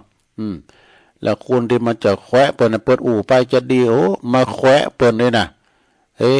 แควะในกำไทยเป็นว่าจะฮือจ้าอย่ามาแขวะกันนี่ยะแล้วก็อันนี้เข่าหมู่เฮาแล้วนะลงเนอะเข่าหมู่เฮาแล้วเข่าหมู่เฮาสวแล้วกำบะเก่าเป็นว่าคนเฒ่าปากหวานลูกหลานหักนี่คนเฒ่าปากหนักลูกหลานจังนี่จะไปจมจะไปบ่นจะไปปิ้นปุ้ยเลงนะลงเนอะนะเขาเยี่ยมยังก็จ้างเขากระเดียวเขาดึงห้องเอาไปกินข้าวละนะปล่อยเขาตัวยังบริยมเต้นลูกแบมปิ้นปุ้ยเลงอยู่ที่นอนบุแล้วเนี่ยคุณเฒ่าปากหวานลูกหลานหักคุณเฒ่าปากหนักลูกหลานจังความหมายประกอบว่าคนแก่ที่อู่จ๋าหวานหูนั้นลูกหลานก็จะหือความหักแล้วก็เคารพเนอะส่วนว่าคนแก่ที่ชอบอุ่นนักขี้จู้จี้บนจนเกินไปคุณลูกหลานก็จะไม่ชอบนะก็มันก็เป็นบุญของไผของมันนะสัทธาญาติโยมทั้งหลายพอถึงเพราะว่าครูบาอาจารย์ก็ตามที่เปิ้นมีเมตตานะโอ้ลูกศิษย์ลูกหาก็หอมล้อมเนอะเวทหน้าเวทหลังกะนะเหมือนคุณเฒ่าที่เปิ้นอู่มนจ้าหวานนะเรานิทานเนี่ยลูกหลานฟังพงกานะ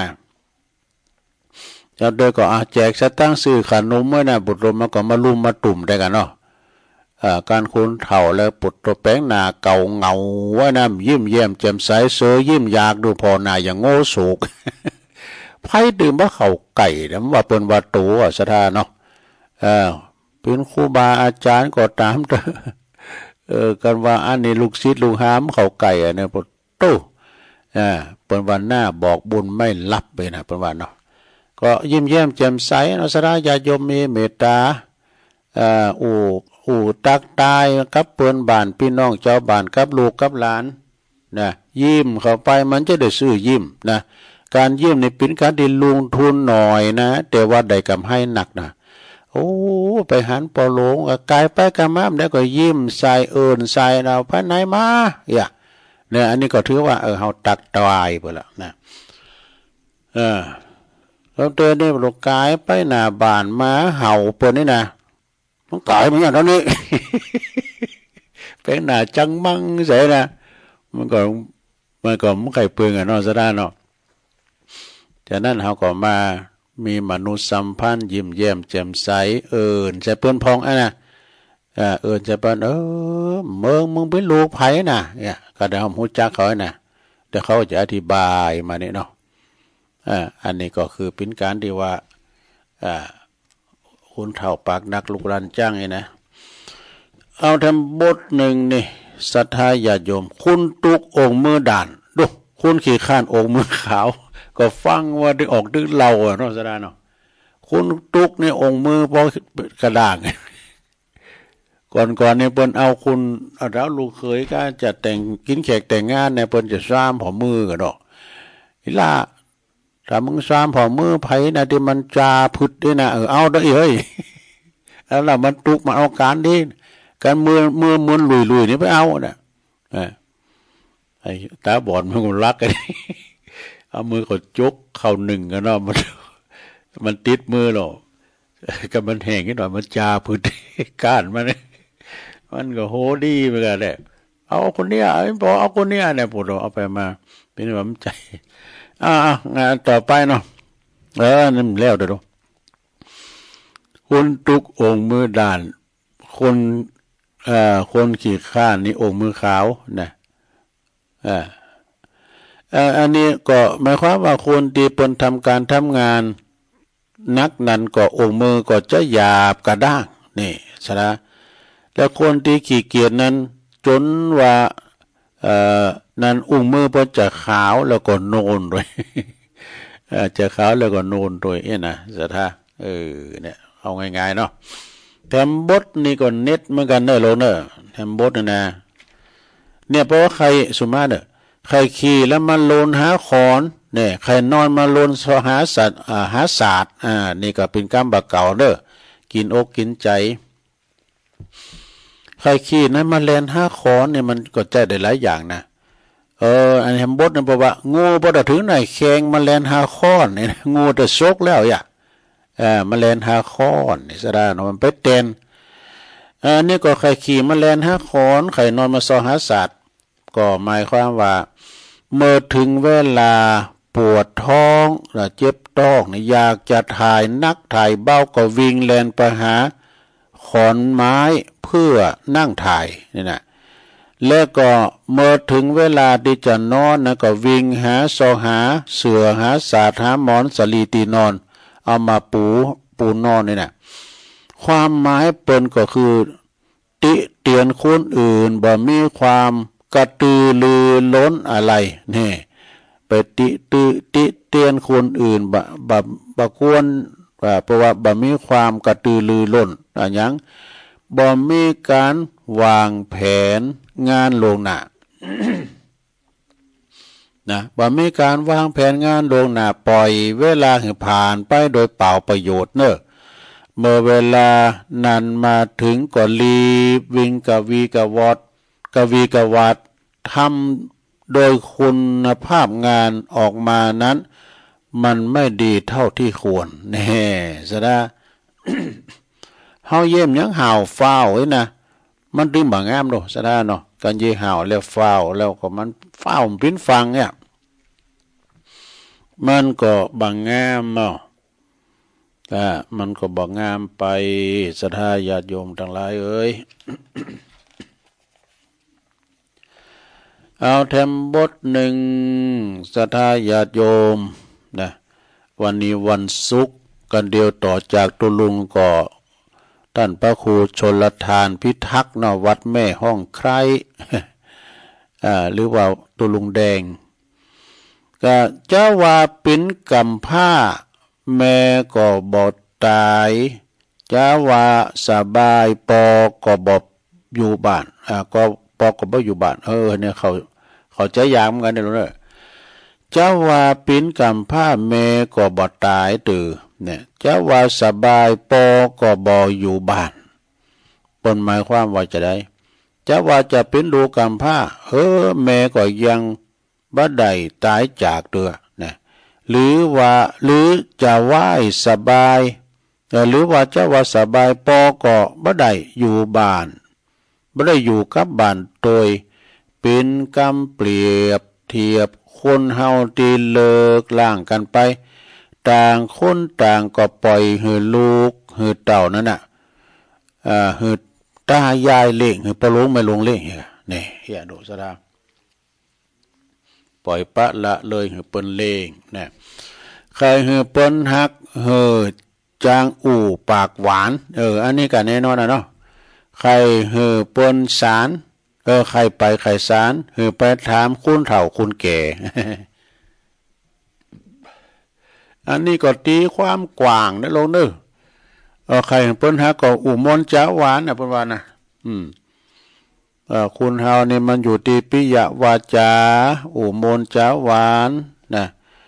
ลงไปพอรอบปอกาแม่ขายเปิ้นขายโคน่ะปดโตกันเอาเข้าร้านเปิ้นเอาละจ้าละเจ้าตุลงจะสิการเตียวเนี่ยเตียวยีนจะอุมนจ้าหวานบ่แป้งผืนนี่ก็สัก200นี่กะตุลุงก็ไปตอบมัน100นึงได้ก็รถมันกึ่งใครเปิ้นฮักก็อุมนจ้าหวานก็หมายความว่าอยากจะคนที่เปิ้นคนอื่นฮักต้องฮู้จักพูดจาให้ไพเราะแน่ไพเราะสนอโสดเนาะแล้วก็ถ้าว่าหากว่าอยากจะสารปิ้นก็ต้องไปถามคุณที่เก่งในการจักสารนะใช่ไหมเนี่ยงูจักสารเนี่ยมันปิ้นจะได้พองจ้าสารเข่งสารกุยเนี่ยนะมันปิ้นจะได้ก็ลองพอไปตามนั่นเนาะศรัทธาญาติโยมทั้งหลายเอาแล้วก่อนเนาะ เอาให้มาอีกก่อนบ่เนี่ยตอนนี้ไปตุลุงก็ว่าจะมาประกาศข่าวสารงานบุญครับสถานาบุญเนาะติดตีนด้อยหน่อยนี่เพิ่นก็มีงานลอยกระทงเด้อแต่ว่านี่แข่งกองโลงแข่งเฮอกันได้ยินเสียงของปสทสนิทนะเนาะเทพประชุมนะพุทธรูปเพิ่นพากเพิ่นพากอันไหว้พายเรือพุทธเล่าใจ เหมือนตั้งพิจิตรเลย ฟังในพุทธไม่จุบเป๊ะมาแล้วเนี่ยวันนี้โอ้เครื่องเสียงก็หังตุปีไพฑูรย์กันได้อาจารย์บดิกาไพฑูรย์ขันติทะโลสมปานเจ้าวัดปุณสังขารน้อยเอาให้ลูกศิษย์ลูกหามาแต่งตั้งทีแรกก็จะไปอันใจบริการของพีเอสซาวเนาะท่านรองทรงศักดิ์ปัญญาวชิโลเนี่ยโอ้งานบานเปิ้นก็มีนี่นะปากล่องก็มีเด้องานแข่งเฮอนะงานปล่อยปลาเพื่อการกุศลงานลอยกระทงของวัดปากล่องเพิ่นมีกุปีมีวันผูกโดยนะมีแผ่วดนตรีย้อนยุคปุ่นนะที่วัดปากล่องนะ ได้เมตตาธรรมครูบาอาจารย์พระครูธีรกิจจาธิคุณตั้งหลังวัดกว้างแล้วทุกเป็นสวนสุขภาพเอาไปนั่งหันนะแล้วผ่อนน้ำปิงไหลตะลนรู้ข้ามไปทำหน่อยก็ลายปิ้งกับวัดป่าล้านป่าล้านไต่นะป่าล้านสองแควนะป่าล้านสองแควประวัติเสาเกิกดึกนั่นก็คือเสาวิทยุสูงของวงการันตีนะการันตีเรดิโอปหลวงประพันธ์แก้วเกหรือว่าลุงใจนะอันนั้นไผวางก็วันพุธก็ไปแอวดอนเนอร์ที่วัดปากล่องนี่หลังวัดปากล่องนี่เพิ่นมีงานบุญแข่งเฮอโดยปล่อยปลาโดยมีย้อนยุคโดยยะกะไปลอยกระทงกันที่ปุ่นน้องดูบันเลินก็มีกันเนาะตังวัดบันเลินตังตาน้ำปิงบันเลินนะตอนที่หูก็ที่วัดร้องทานท่าลี่ในเมตตาบารมีธรรมหลวงปู่พระครูประทีปธรรมธาดาเป็นปิ้นเจ้าคณะอำเภอเวียงหนองล่องปีแล้วตุลุงก็ได้ไปอยู่นะปลงโยงเขาเนี่ยเปิ้นก็จัดนะขายคมแขวนบอกไง คมแขวนเพื่อนี่ตกได้โอ้คมแขวนเปิ้นก็มีแข่งเฮ้อด้วยเนอะตีตาน้ำปิงตังล่องทานตาลีว่าเนาะเอาเปิ้นมีมาแต่หึงนะมีมามื้อละนะแต่เปิ้นจัดกันไหนเปิ้นจัดก่อนโพคุณนักคุณลายเนอะตีตาน้ำปิงของวัดล่องทานท่าลีก็มีงานประเพณีแข่งเฮอโดยแข่งเฮอหลายพิกัดเนาะตีดอยน้อยเนี่ยตีหน้าฝายนี่ก็คุณนักคุณหลายแข่งเฮอกาแข่งกองโลงกาแข่งวาวหุ่มควันกาเนี่ยมีหันซะเปล่าเนอะอบต.เพิ่นจัดด้วยเนาะต่างท่านนายกว่าที่ร้อยตรีสุรพงษ์กาบวังพร้อมกับทีมบริหารเพิ่นก็จัดกุปีนะซะนะมีย้อนยุคมีมวยด้วยเนาะนะคืนเนี่ยก็หาได้ ยี่เป่งลอยกระทงแล้วก็วันนี้ก็มีงานบุญแถมหลายตีเนาะงานกฐินก็วันนี้แล้วนะวันสุดท้ายนะอย่างลอยกระทงนี่ประยำสุดท้ายนะวันพุกนี่ก็จัดใหญ่อยู่นะกระทงหลงดังเชียงใหม่บุญ กระทงหลงก็ที่วัดเนี่ยดอนใจป่าเดชด้วยก็วันนี้เนาะเพิ่นจะมีการตอดกฐินนะวันสุดท้ายแล้วก็ที่วัดห้วยอ้อตำบลน้ำดิบโดยนะวัดห้วยอ้อตำบลน้ำดิบก็เปิ้นก็จะมีการตอดกฐินวันนี้โดยอาจารย์บุญนักเด้อพร้อมกับเจ้าศรัทธาพร้อมกับศรัทธาเปิ้นก็จะตอดกฐินวัดแม่ห้องไข่แล้วไปแล้วนะแล้วอันนี้วัดต้นสานฝางบ่นะวัดต้นสานฝางบ่นะบ้านแม่บุพัดข้างบนก็วันนี้เนาะแล้วก็ตีไก่เฮานี่ก็มีที่วัดหนองล่องนี่วัดหนองล่องนี่ก็วันที่15เนี่ยนะสดาญาติโยมวันเนี่ยกันเนาะวันที่15นี่ปัสสวยเพิ่นฝากประกาศมาเด้อที่วัดหนองหลองก็มีเมตตาธรรม อาจารย์ท่านพระบดิกากรวุฒิธรรมทัศสีตุปีเอ็มตุปีเต่งเขานะก็วัดน้องหลองนี่ก็ประชากรปกหลายเนอะเขตติดต่อกับบ้านสลิดเตอำเภอบ้านโฮงนะบ้านโฮงเนาะโอ้แต่ว่านี่ได้ยินข่าวว่าไปแม่ศิลพรกันนะแม่สุกแก้วก็ว่าไฟใหม่อะไฟใหม่โฮงแม่ชีก็ที่บ้านที่วัดนั้นวัดของครูบาเสาคำวัดสลิดเตวัดหลวงสีเตเนาะอันนี้ไฟนี่นะสัทธาญาโยมมันมีตึงกุลอนันต์มีโตดมหันต์นะเดี๋ยวก็ไฟฟ้าช็อตพองก้านี่ก็ระมัดระวังเนาะไฟใหม่ไต่ลามที่วัดพระธาตุดอยน้อยนี่ก็2-3 ปีที่ผ่านมาก่อนก็มีใหม่นะแต่ก่อนหลวงพ่อก็อยู่ห้องหลังเนี่ยห้องที่ตุลุงอยู่เนี่ยห้องหลวงนี่นะก็ไฟมันช็อตแล้วก็ไฟก็เกิดอาคีภัยปุตโตปอนลุนแป่นตะลนแล้วนะลุนแป่นตั้งบุญมันเป็นไม่แป่นดุดแล้วก็ไฟมันใหม่ตั้งลุมมันใหม่ที่ผ่าพุ่มก่อนเลยผ่าพุ่มแล้วก็คือไฟฟ้าช็อต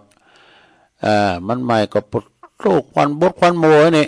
มี2 โผเมเตียวขึ้นมาบนดอยโอ้ต้นลุงเขาเยอะฮือน่ะอุดยุงไกกะหลวงพ่อขึ้นไปพอสลายในวิหารว่ากับปุ่นแปลงวิหารโน่ อยู่ในปุ่นพระกรมหารเนาะอดโตกระเดียมมหารว่าเป็นไฟใหม่นี่มันก็โวยวายห้องโวยห้องวายหลวงพ่อเขาก็ออกมาโปรดโลตอนนั้นก็ศาลากันออกมาก็ช่วยกันหดน้ำกะ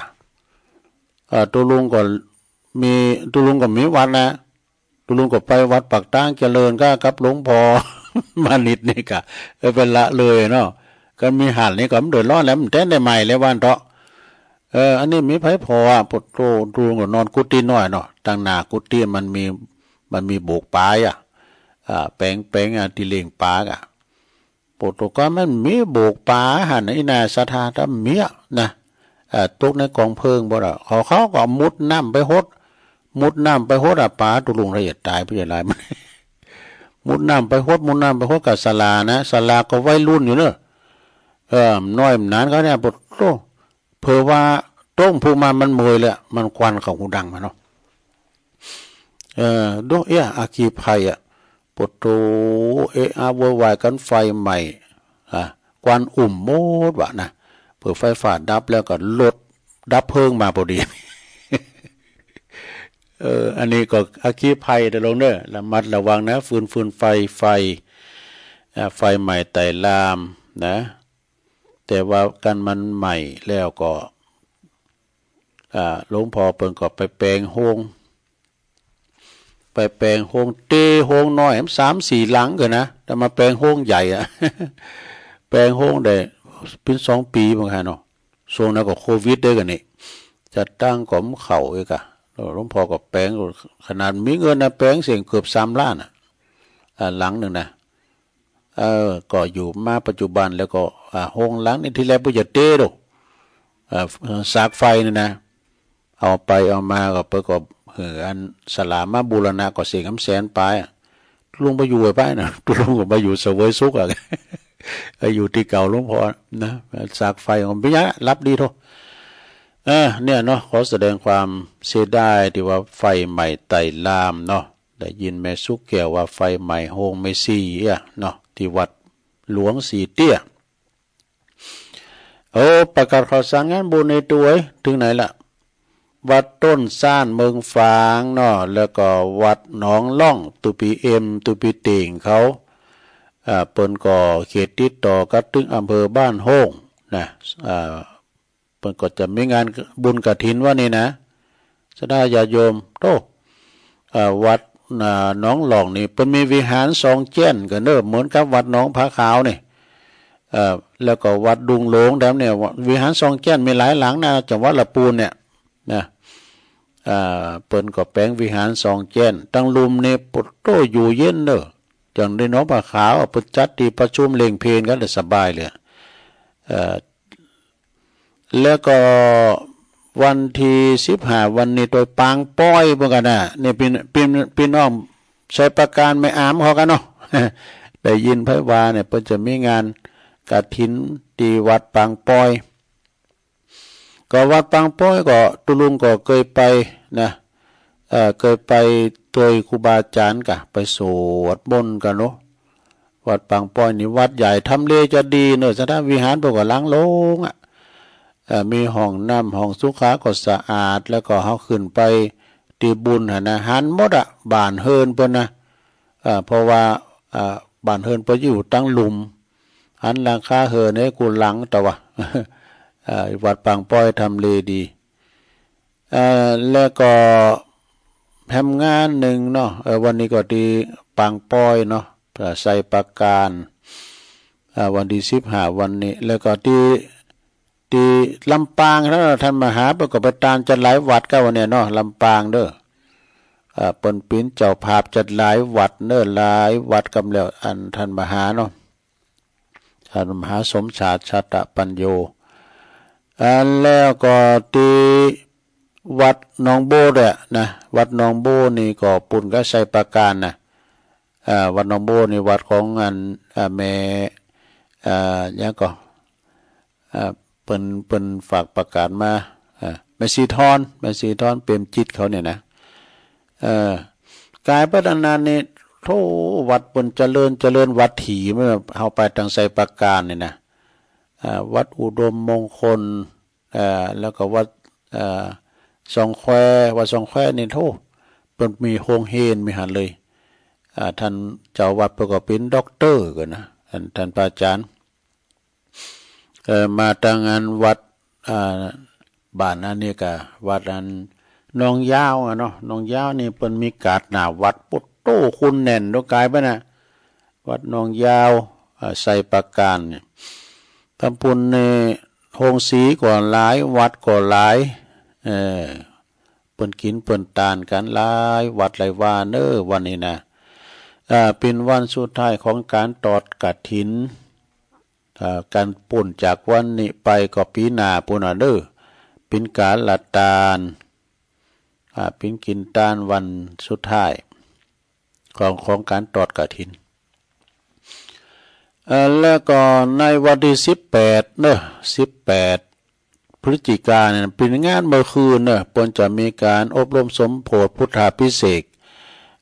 เหรียญพระพุทธเจ้าเปิดโลกที่พุทธมณฑลนี่นะศรัทธาญาติโยมที่พุทธมณฑลนี่นะโอ้ครูบาอาจารย์นี่เปิ้นก็จะมีสมณเมตตาไปสวดมนต์เต็นหมดตันนี่เนาะสวดมนต์ตันก็อันนี้ก็อันถ้าไผอยู่ละแวกไกลเคียงก็มารวมบุญได้เนาะที่พุทธมณฑลจังหวัดเชียงใหม่บ้านโทกเสืออันนี้เป็นงานเมื่อคืนเด้อพุ่นเด้อการที่ว่าเป็นสวดมนต์ตันนี่มันจะประกอบไปด้วยการสวดมนต์ในติมแล้วนะการสวดมนต์นี่เป็นชั่วโมงนะหลวงนะเปิ้นเอาติมดูสวดมนต์ตันเนี่ยเอาติมหมดอ่ะนะธรรมจักรกับปวัตนสูตรกามอย่างเนี้ยโอ้ตีเฮามันได้นี่หนักด้วยเฮาได้เกินนะก็ลองไปสวดทุกเปิ้นน่ะเดี๋ยวนี้มันได้ดีตอนที่เฮามีเม็ดใส่เม็ดได้เปิ้นหมู่ แล้วก็เพิ่นก็จะมีสวดจบแล้วก็จะมีเตศแถม3ผูกเป็นธรรมปฐมสมโพธิกา ธรรมจักรกับปวัตนสูตรพุทธาภิเษกกามอย่างหมดเนี่ยนะเตศแถม3ผูกแล้วก็จะมีสวดเบิกแถมด้วยกะสวดเบิกแล้วก็ขึ้นจะมีกวนขอดติบนะมันต้องคืนหงนะการสวดมนต์เต็นเนี่ยนะสดาญาติโยมกวนขอดติบแล้วก็ไขตาพระเจ้าแถมเนี่ยเบิกเนตรนี่นะสดาเนี่ยฉะนั้นก็พระอยู่ละแวกไกลเคียงก็เจิญกันได้นะวันที่18งานเมื่อคืนที่พุทธมณฑลมีการสื่อสวดมนต์ตันกันเด้อก็จะตักตังลายสักหน่อยศรัทธาญาติโยมต่างหลายวันพุธนี้ก็มากิจกรรมเด้อกิจกรรมลงเปิดมือถือเดี๋ยวนั้นเนาะจะมีกิจกรรมวันพุธนี้ยกวัดมาบ้านเนาะก็มาฟังกันนะเจริญนี่เพิ่นก็ฟังอยู่ก็ไล่ก็เพราะไม่ไล่ชมรมสกาย68นี่แม่หลวงสายฝนจันทร์กุณณะพี่น้องไหลปิ้งน้องผาขาวเด้อแม่สวรรค์อันนี้เปิ้นอยู่ปุ้นแม่ทะลบต ใส่ปากการก็ฟังอยู่เน้อนะแล้วก็มีดอยน้อยพัฒนาหนองหานสันทรายก็ฟังอยู่นะนวลศิริหินเขียวกับไวสาตุลุงฟังอยู่เน้อนะไหวพระตัวยมีแม่ครูธัญญากศนเน้ออุบาสิกาจากจำศีลอยู่ที่วัดพระสิงห์หลงแม่สุทัศน์ดีมูลอันนี้เพิ่นก็อยู่พุ่นทุ่งปีแสนผมทุ่งปีแม่ศิรินทิพย์บุญเลิศฟังจากกรุงเทพฟังทางออนไลน์เนาะบุญทรงจากปุ้นบุญทรงในเปิ้นจากลำปางเอาไว้สานะครับด้วยแล้วก็มี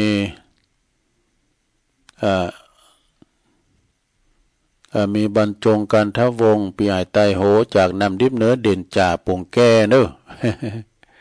เด่นจ่าปงแก่เจ้าอธิการวิชาสุจินโนไวสานะครับเน้อท่านพระครูเฮาเจ้าคณะตำบลมงน้อยเจ้าวัดปัตตานเอิ้นพระตังปอครูสุดหัดนำกันเนาะการทวังปอจานเฮาปอครูเฮาก็เป็นครูแล้วปลดเกษียณมาแล้วเขาเอาเป็นจานมาด้วยก็ดีกะช่วยเหลือสังคมเนาะเป็นกองหนุนตุเจ้าไวสาเนอะท่านพระอาจารย์สมเพชรปัญญาโนวันนั้นก็ปะกันเนอะปะตุปีที่ชลทาที่วัดของท่านพระครูแดงอาจารย์ท่านพระอาจารย์สมเพชรปัญญาโนอยู่วัดป่าไผ่บ่อทองเพิ่นติดตามฟังตลอดทุกรายการนะเปิ้นดูแลครูบาโดยเนอะวัดเปิ้นงามนะตัวไก่กังตุมเมื่อคืนฟังเสียงกบเสียงเขตโมนปีแล้วนี่ได้ไปตัวเปิ้นไปฟังธรรมสัญจรอันนี้โย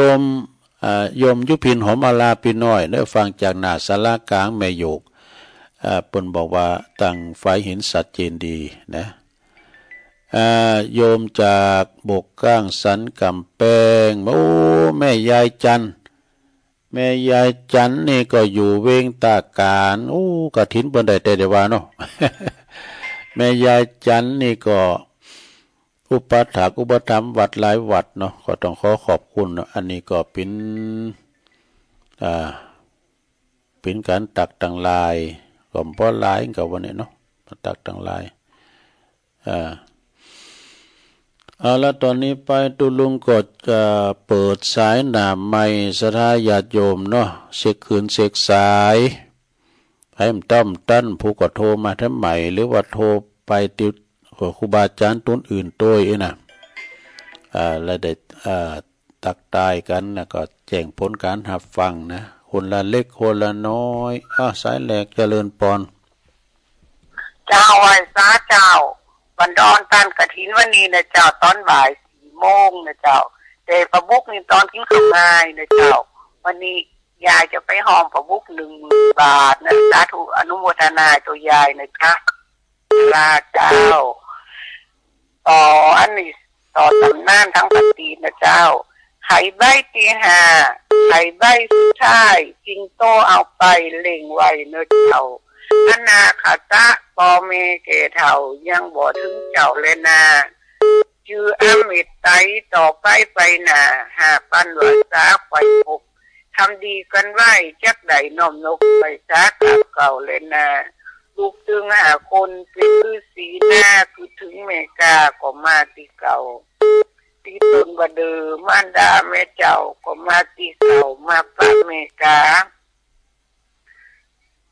ถ้าคือถึงเมที่ปูจ้าเป็นกินกาปูจ้าแม่เจ้ายี่เป็นแล้วนะเอาหนุ่มเท่าเป็นประเพณีเจ้าเมินมาจะไปไหลหิตปฏิทินกาที่เปิดปูจ้าสัมพุทธเจ้ามดลุนเอาแล้วลูกหลานตันเต่าจะทำก็เจ้าว่าหูเนินนายเราเป็นเลิงยอมอกพอเข้าใจถ้าฟังบรรยายก็ติ้มเลิงเจ้าที่ยายเห็นมาถ้าพิษเด็กเบาอภัยยายเจ้านายเลยเจ้ากำยองวรกรรมนะเจ้ากำบักปุ๋ยนะเจ้าภาษาไทยเปรว่าตะก้านะเจ้าวันนี้สาธุตัวยายนะเจ้ายายไปหอมกฐินนะเจ้าเจริญปอนภาษาเจ้าตุลงแม่บุสมพัฒน์เจ้า ฟังแต่เจ้าเลยเจ้าสาธุ กำลังนั่งกลัวจะไปวัดเลยวันนี้เจ้านโมทนาเนอสาธุอากาศเย็นแล้วเนาะตัวหลวง0899556506เจริญปอนกราบนมัสการไหว้สาอย่างสูงความจำยังมีอยู่ในหัวใจที่ไฟไหม้ตอนนั้นตัวลุงไปส่งผมที่วัดปัตตังกะเลยเนาะแม่น่ะผมจำได้ว่าผมไปนอนช่วยกันเตะตอนนั้นพยังผมจักนักเนาะพระหัวที่วัดท่าอาจารย์ตนว่าถ้าตัวลุงแน่จริงมานอนครับตัวลุงยองเพ่ช่วยกันเตะ15 คืนนี่นะหันไปตั้งพวกตั้งปักใต้ว่าผมก็หอบผ้าหัวไปนอนตัวลุงไอ้เหี้ย7 คืนตัวลุงจำได้อยู่นะพอดีเกิดมีงานศพแม่วัดก็เลยนิมนต์ติ๊กอ่ะตอนนั้นเจ้าพร้อมมีแผนนักกระไดเนาะเนาะครับแต่เขาช่วยกันเตะคนน้อยได้7 คืนผมไปทำกรรมที่จะไปนอนด้วยตัวลุงจะไปปีนี้มันถ้าจะว่างนะทั้งปี68จะว่างประมาณเดือนนะตั้งจวนสถาไปกินไปทานไปไหว้ไปสาจำได้ไว้ในเสมอว่าอาจารย์จุดว่าเขา2 คนอย่างผู้จักกันเป็น20 ปีที่เขาไปทำบุญอย่างจำได้ในวัดเดินน้อยนั่นนะเพราะว่าสนานกับสนิทคือพันเท่าวันกันมันปีเหมือนน้องกันแต่เนาะ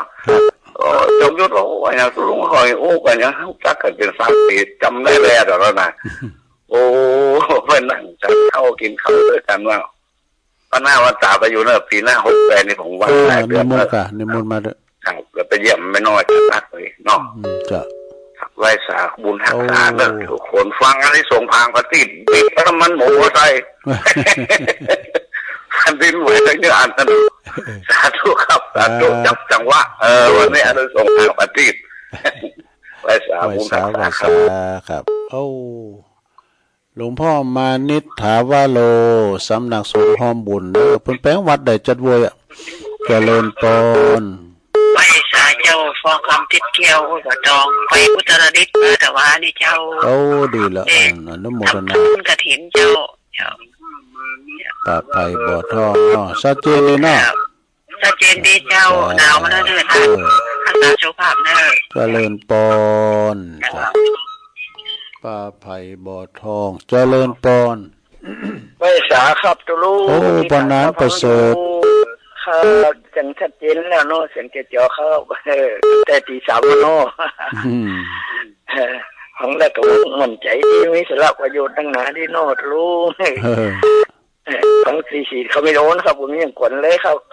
4 คำขอบคุณเจ้าหน้าที่ไปเนาะ